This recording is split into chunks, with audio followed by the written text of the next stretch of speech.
Ya, bismillah. Assalamualaikum warahmatullahi wabarakatuh.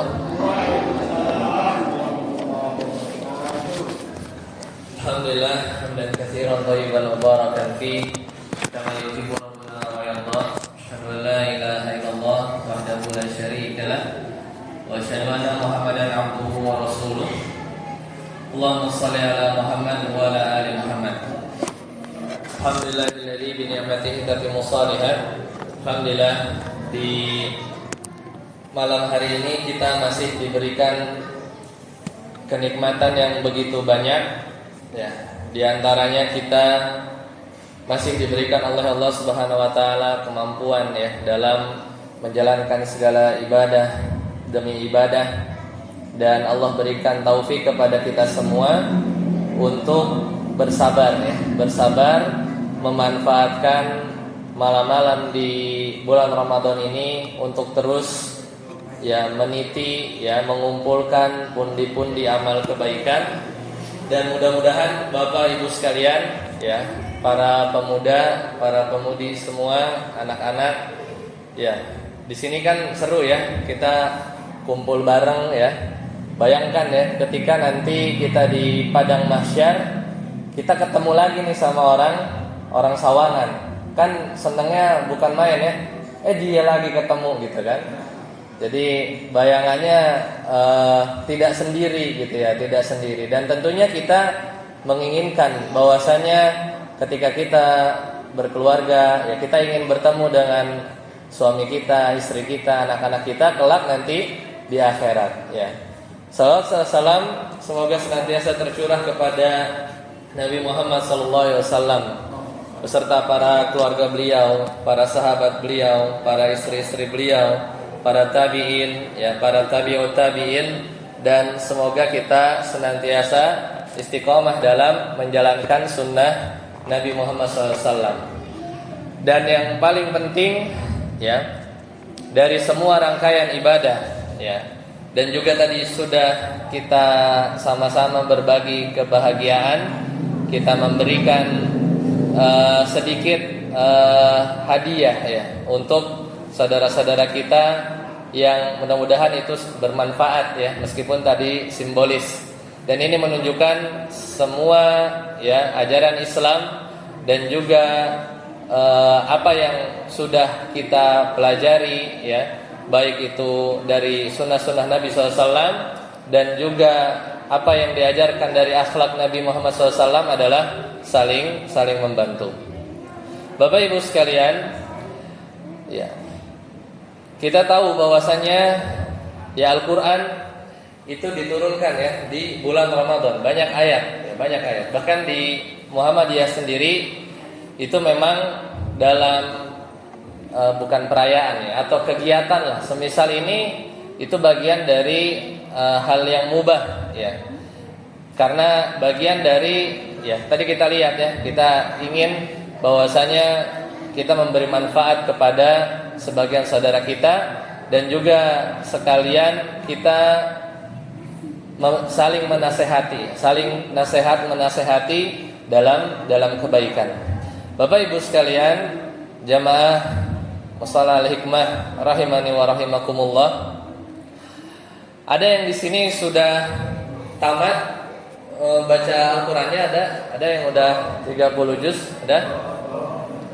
Nah, belum ya? Minimal berapa? Minimal 17 gitu ya? Ya.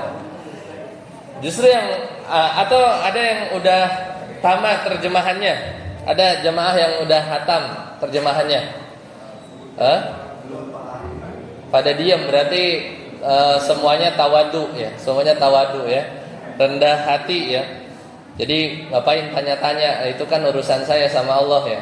Siapa tahu udah pada tamat ya terjemahan. Nah, kita sebagai orang Indonesia minimal kita pernah satu kali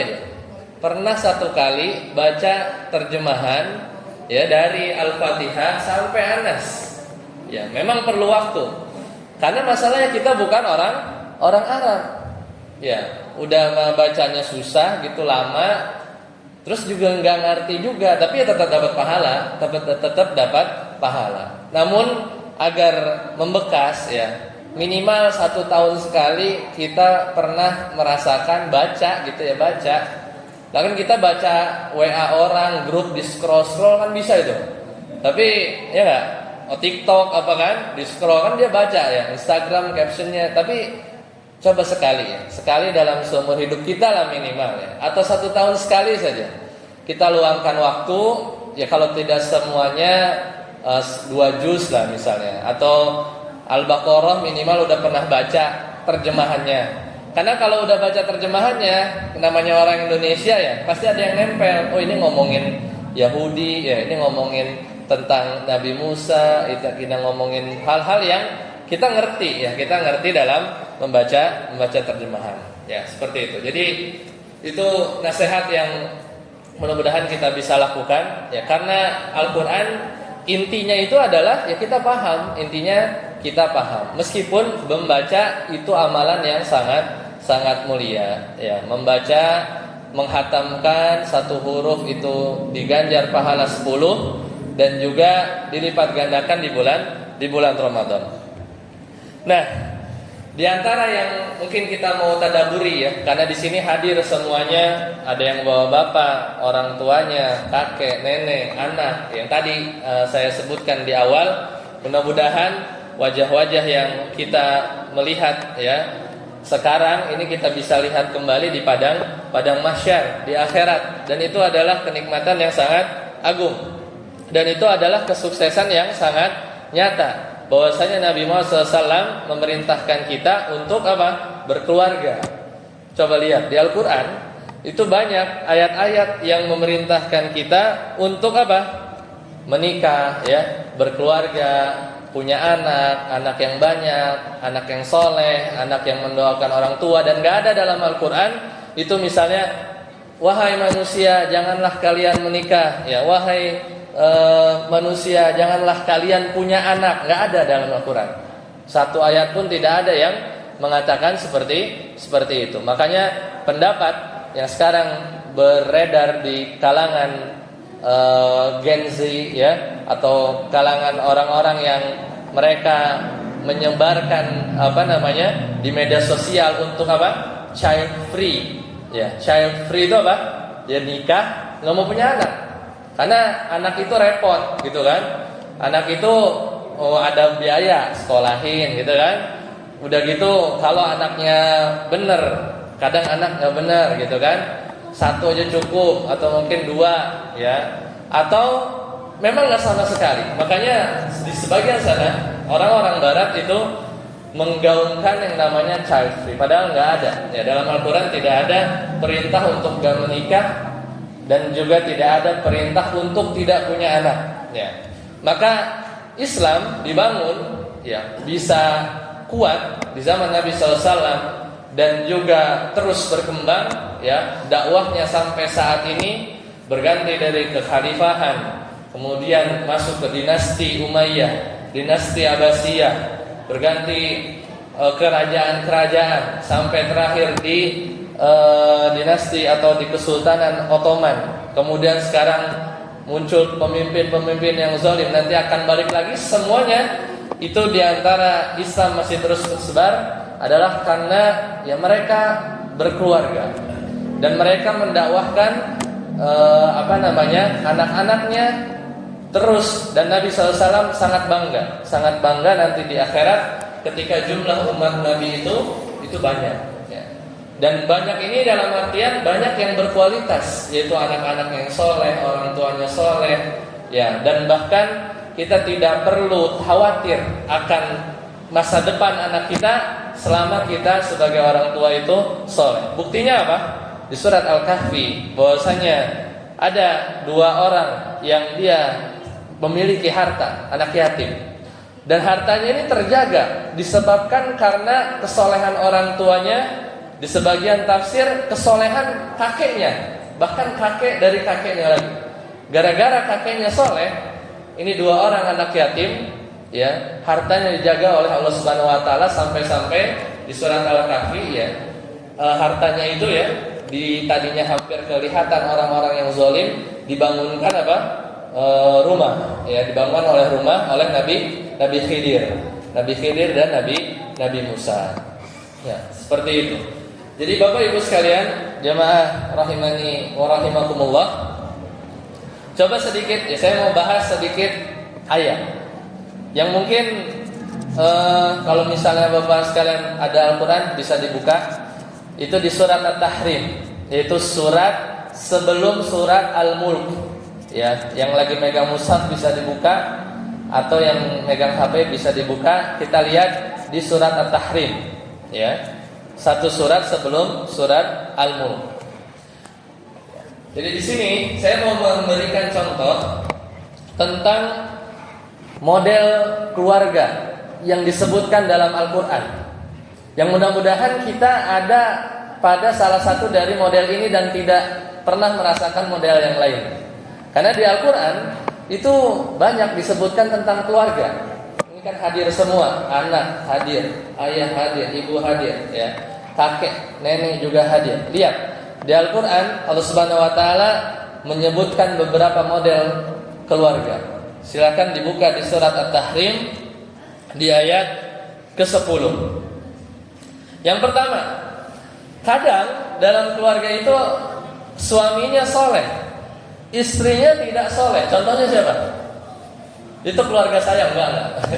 Ya, suaminya soleh, istrinya enggak soleh. Siapa? Coba. Nabi Nuh. Siapa lagi? Nabi Lut. Ya, kurang soleh apa? Ya, kurang soleh apa suaminya? Atau ya suaminya dari istri Nabi Lut. Ketika di zaman itu dia paling soleh, tapi istrinya gimana? Begajulan ya. Istri Nabi Nuh, istri Nabi Lut. Lihat di surat At-Tahrim ayat ke-10. Ya. Allah Ta'ala berfirman, dia di halaman 561 sebelum Al-Mulk, tepat di surat At-Tahrim ayat ke-10. Allah Ta'ala berfirman, A'udzu billahi minasy syaithanir rajim. Udah ketemu di ayat 10? Lihat bagaimana Allah Subhanahu Wa Taala mengkisahkan suaminya soleh, istrinya enggak soleh. Ya, Allah Ta'ala berfirman, Daraballahu matalan lilladzina kafaru imra'ata Nuhin wa imra'ata Lut kanata tahta 'abdaini min 'ibadina salihain فخانتاهما فلم يغنيا عنهما من الله شيئا وقيل ادخلا النار مع الداخلين. Lihat, Allah Subhanahu Wa Taala menyebutkan, memberikan pemisalan, Daraballahu matalan lilladzina kafaru, yaitu Allah Subhanahu Wa Taala membuat istri Nabi Nuh, ya, dan istri Nabi Lut apa? Sebagai perumpamaan bagi orang-orang kafir. Keduanya di mana? Keduanya berada di dalam, ya, pengawasan dua orang hamba yang soleh. Jadi dua istri Nuh, ya, istri Nuh dan istri Nabi Lut itu suaminya dua-duanya soleh. Ya. Namun apa? Fakhanatahuma, ya, dua-duanya mengkhianati siapa? Suaminya. Maka, ya, yang nggak ada gunanya. Bahkan suaminya Nabi pun tidak bisa apa? Membantu mereka sedikit pun dari apa? Siksa Allah Subhanahu Wa Taala. Maka apa ujungnya? Waqila dakhulu, ya, waqila dakhulan nar ma'ad dakhilin. Maka orang-orang atau kedua istri Nabi tadi, ya, istri Nabi Lut dan istri Nabi Lut itu dua-duanya apa? Masuk ke dalam neraka. Masya Allah. Itu model yang pertama.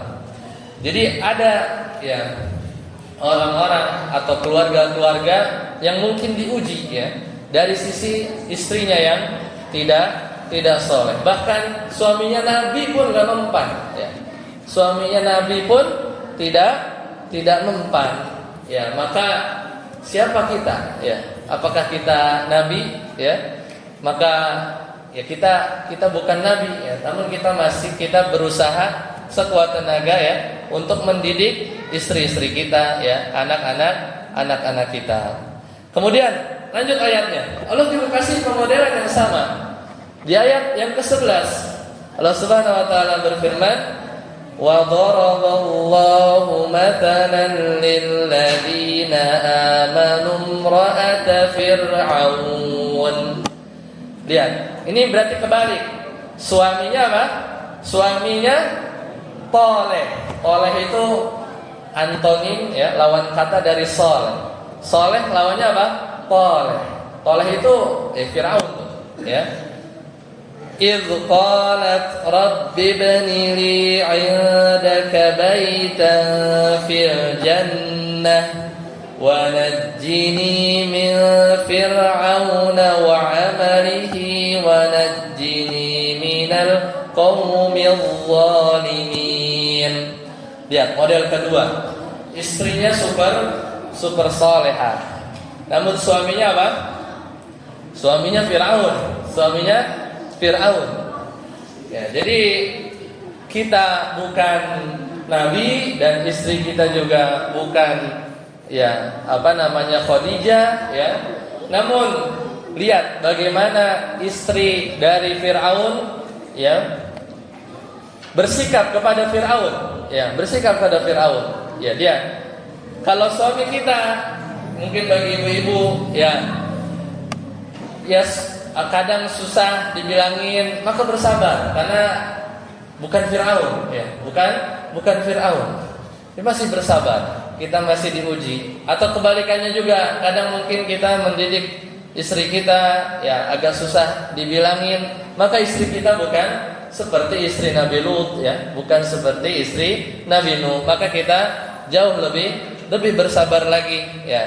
Jadi jangan sampai ya kita berputus asa ya dari rahmat Allah Subhanahu wa taala, dan masih ada kesempatan ya bahwasanya kita terus bersabar. Nah, sekarang yang terakhir suaminya soleh, istrinya soleh juga. Keluarga siapa kira-kira? Di Al-Quran keluarga siapa? Imran. Makanya ada surat apa? Ali Imran ya. Imran dalam sejarah Islam itu ada dua, yaitu Imran, yaitu bapaknya Nabi Musa bin Imran ya. Satu lagi adalah keluarga Imran. Dan lihat, dan itu nanti ya tergambar di ayat yang terakhir. Lanjut, jadi berentet ya ayat 10. Tadi gimana? Suaminya soleh, istrinya enggak soleh. Ayat 11, suaminya Fir'aun, istrinya solehah. Yang ketiga, mudah-mudahan kita dua-duanya ini. Jadi istrinya soleh, suaminya soleh, keluarga Imran. Lihat, Allah Ta'ala berfirman, dan anaknya lihat Maryam. Jadi keluarga yang soleh, lihat anaknya Maryam ya, ibunda Nabi Isa. Allah Ta'ala berfirman, wa Maryam banata Imran allati ahsanat farjaha fanafakhna fihi min ruhina wa saddaqat bi kalimati rabbiha wa kutubihi wa kanat minal qanitin. Maka ketika suami dan istri itu bekerja sama, Bapak Ibu sekalian, maka anaknya adalah anak-anak yang soleh, ahsanat farjaha, yang menjaga apa? Kemaluannya. Ya, jadi begitulah ketika kita menginginkan apa? Kita kembali bertemu ya di akhirat, di surga. Jadi ketika Bapak Ibu sekalian atau adik-adik sekalian nanti akan menikah, mudah-mudahan yang belum dapat jodoh segera dapat jodoh ya. Yang sudah menikah semoga sakinah ya. Yang masih proses ya, cepet-cepetlah ya menikah ya. Karena WA-nya Anda ke pacar Anda, tahajud tahajud sayang gitu kan, itu akan menjadi pahala kalau menikah, ya enggak? Kalau yang menikah itu hanya fitnah atau zina hati saja. Maka mudah-mudahan itu dikonvert kepada sesuatu yang baik, ya, sesuatu yang baik. Dan keluarga yang punya tujuan yang besar, ada satu, kita pernah seorang pernah berkunjung ke satu rumah. Itu masuk ke rumah, itu ada poster, tulisannya apa? Visi keluarga. Itu kayak masuk ke kantor kelurahan, ya. Visi keluarga kita apa harusnya? Masuk surga. Ditulis, ya ayyuhalladzina amanu qu anfusakum wa ahlikum nar. Ditulis tuh. Jadi orang tamu, ini ada apa nih? Kayak masuk kantor kelurahan gitu kan, atau masuk ke ruang OSIS gitu kan. Ditulis, memang harus ditulis. Supaya kita ingat bahwa tujuan kita berkeluarga itu adalah ya bertemu kembali nanti di surga. Bertemu kembali di surga. Jangan sampai sebelah-sebelah ya, seperti tadi di ayat 10. Itu udah abadan. Sekarang pertanyaannya, kan kita tahu ya bahwasanya seorang istri itu kelak kalau bertemu di surga itu akan bertemu dengan suami yang terakhir. Misalnya pernah nikah beberapa kali, maka nanti di akhirat itu kalau masuk surga itu akan bersama suami yang terakhir.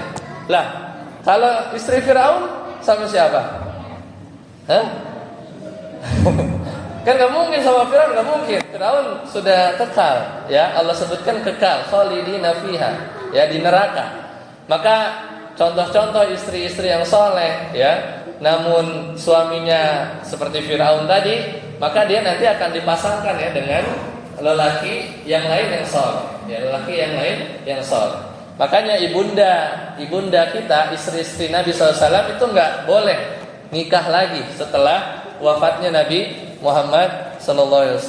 Ya, karena memang suaminya nanti di akhirat adalah Nabi Muhammad SAW. Kalau istri Nabi, bahkan di Al-Quran diharamkan.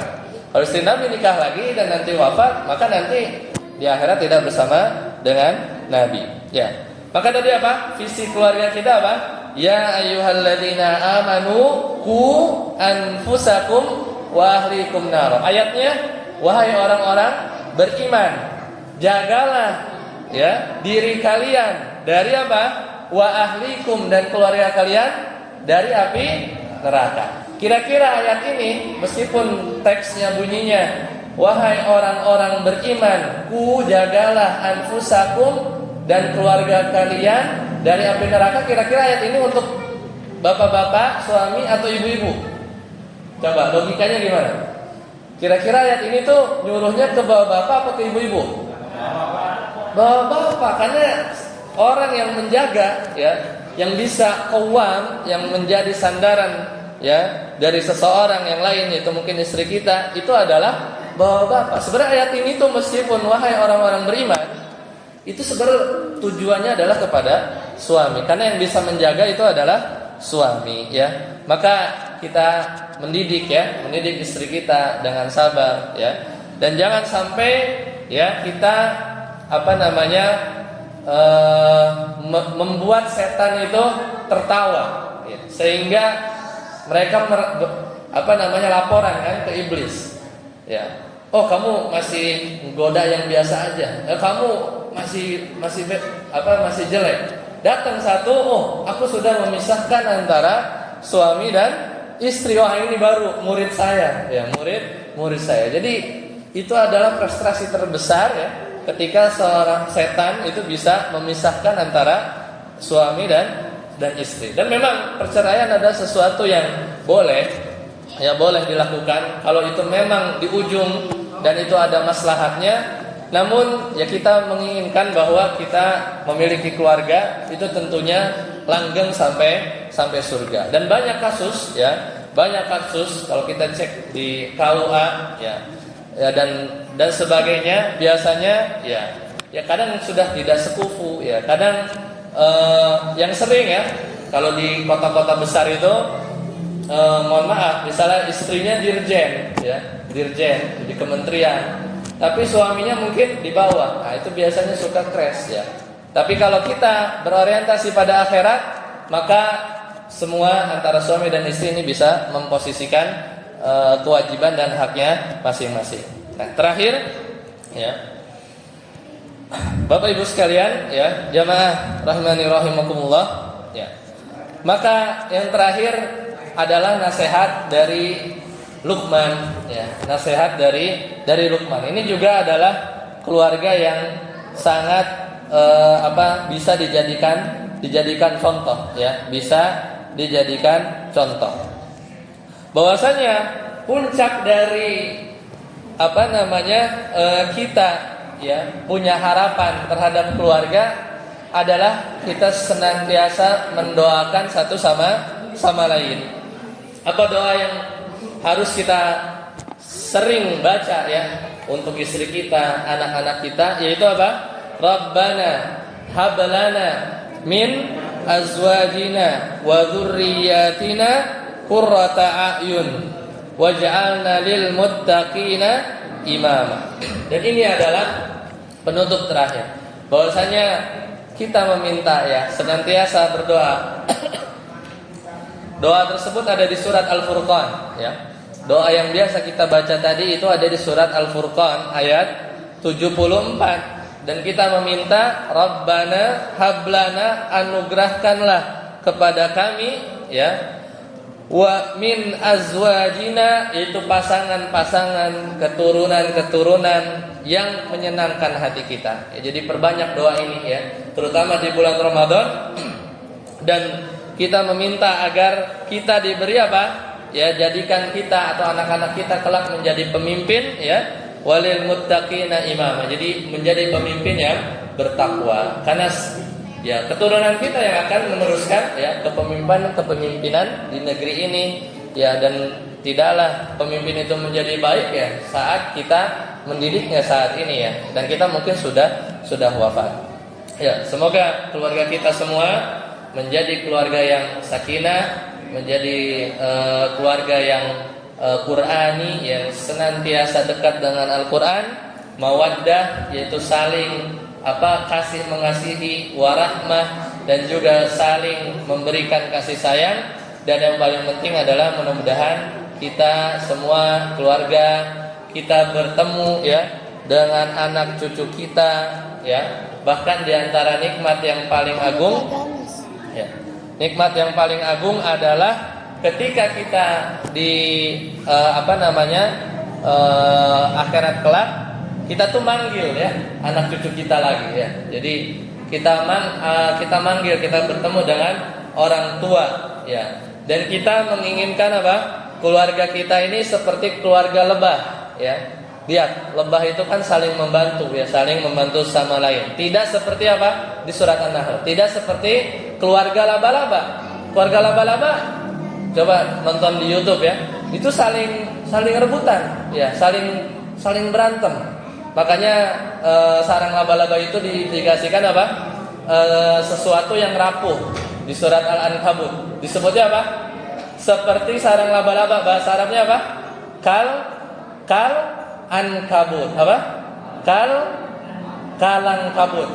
Kalang kabut itu bahasa Melayu ya.